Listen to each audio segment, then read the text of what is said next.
Christine from MENA Council to present. Oh. There's only two of you left. Sorry? I think there's only two people left. Hello? Can you hear me? Can't hear myself? Okay, fine. I'm Christine Beylouni from FTTH Council MENA. So we cover the Middle East and North African region and countries.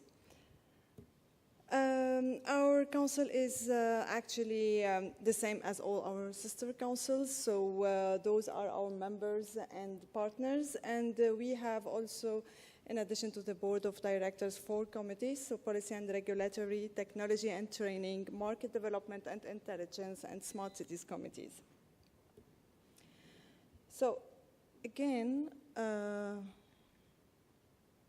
there's something, I'm missing the titles of my presentations here. I should have some big titles there, but let's see. God. So the main trends in MENA's FTTH market, home pass. So our source is iRate, of course, and we're doing every year this annual study panorama for MENA. And this is a panorama of our Middle Eastern countries and the Gulf especially. So we have a lot of ambition for FTTH in the Gulf countries especially. You can see that in Saudi Arabia and UAE we have millions of subscribers for now. And we have deployment, FTTH deployment driven by the national program, national broadband initiatives in Qatar and Oman. And we have also some hope for additional national broadband deployment in Bahrain and Kuwait. And we have some rumors in Lebanon about some new initiatives from the ministry for their new digital vision for 2022. Actually, we already have now passing like 6 countries from the MENA region. So the UAE, we have the majority from the UAE, so it's around 80% of households. So number of FTTH subscribers versus households. We have Qatar as the second one, 76%, in Saudi Arabia 12%, then Bahrain and Oman just recently also that's been added like 12%, 2%, and Jordan like 1%. We have these figures mentioned because we are using them for the global ranking. I will come down to this point on the last slide. So this slide is about the national broadband policy and the regulation in MENA. I picked these 3 countries because it's very critical to talk and to mention and to show really the difference and how it's really happening in the region. So the UAE, we know that we have 2 operators, 2 state-owned operators, Etisalat and Du, who have already started deployment since maybe 2010, 11, and the country is almost like 100% covered now by FTTH. They had their national vision. They are state-owned operators. There's no NBN policy or regulation. They have full FTTH coverage, and now they reach the smart city, smart nation vision, which they are very busy in deploying this. After 2014, the country was already 97% covered by fiber, and after that, they just start deployment of smart cities. And Smart Dubai is really aiming to be the smartest city in the world. Looking at Qatar, so Qatar, when they are looking to their neighbor country in UAE, and then they're saying we are doing the same. So what they did, they tried to create, they created a national vision in 2008, but after that they created a national broadband policy, and but in the same time, where they were building this initiative and creating this national broadband network in Qatar, they had already their incumbent operator and major operator like Ooredoo, who have already started FTTH deployment a year before and reached like 100,000 subscribers by end of that year. In the meantime, the national broadband network has not been ready yet to start deployment. And this created a local struggle between the new NBN and the local existing operators who have already an advanced deployment for FTTH. So this struggle has delayed a little bit FTTH coverage in the country, and then they had to update this strategy for the NBN, and it's all the cities has been changed and even almost cancelled. In Oman, they looked at Qatar, what happened, they looked at UAE, what happened, and they learned a lesson. So they wanted to create their national broadband network, but they avoided the same mistake happened in Qatar. What happened really, that they had a very friendly relations with the existing operators like Omantel, and they created another also operator, so it's 3 or 4 operators now deploying FTTH. And just trying to avoid duplication of FTTH infrastructure in the country.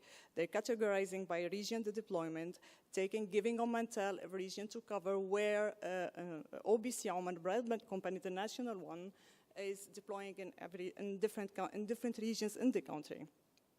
It's happening very well. I was in Oman last month, and I had a customer who had 3 fibers at his home from 3 operators. There's not a problem. There's a lot of work doing, but maybe in few years we will have like more than 100% plus covered by FTTH. So we're expected, like I said, and then a very ambitious national coverage for that, leading to more smart cities deployment, smart cities and smart applications. So the lessons learned from these 3 countries, Qatar was really very interested by what's happening in UAE, and they wanted to be a leader. So they were competing with the UAE. Oman, they want to be not leader, but they really need to shine in the country. So they learned from these 2 countries, avoiding their mistakes. This has led to this ranking today. So we had 6 countries in the global ranking. UAE as number 1 already from this global ranking. And we had Qatar as number 2. So, you know, UAE is not very happy to have Qatar like number 2. They want really just in advance and progressing more and more. And they just speed their deployment for FTTH, and they grow. This is how it's happening in the Middle East region. This competition in the Gulf countries is a regional competition between countries, leading us to success and really raising up in the global ranking like this. So that's good. It's not in all the countries of the Middle East, especially in the Gulf countries, and in the Levant countries, it's not the same. North Africa is not the same. We're still lagging a little bit behind, but we're doing our job as promoting there. That's why we're going to Tunisia this year in November for our conference. So you are all invited. It will be on 21, 23 November. So I'm missing the titles again, but I hope you will get the PDF copies in your. So you have more details, and you can also contact me for more information for that. That's my slides. Thank you. Christine, there's a question for you.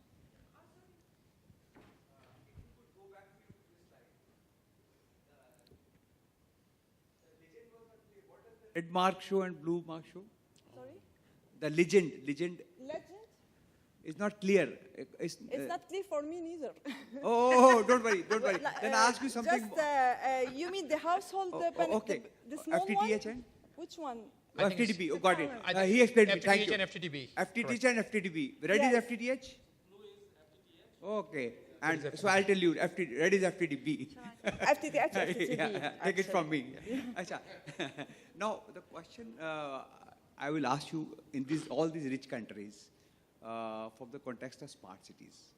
The question is, we all have, in many countries, including ours, dig, redig, damage each other. Telecom guy damage electric cable, electric guy damage water cable, water pipe, and blah, and it goes on in circle. Yeah. And they sue each other, claim, lodge a FIR with police, fight, litigations, Yeah. meetings, and goes on and on ad infinitum. Okay. In these countries, Yes. if you call them smart, do they have a standard practice, or from this your forum, some common all utility duct, not only telecom share duct, but all utility duct. Any model city, any example you have got? And if so, then what are the standards for laying water pipes go along with each other, and the separation, the workspace requirements, standardization? Okay, so for I really recommend you have access to our study in the NBN policy in MENA, where we are describing. So those are these information here are extracted from this study we did.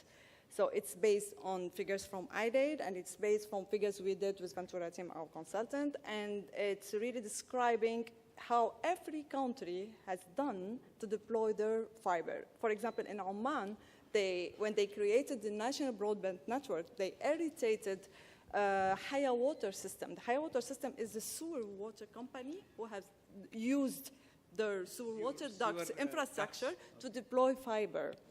Yeah, it's very good, and they had like 150,000 subscribers by that time, and now they acquired them, and they are continuing this kind, and in addition to that— Which country is this?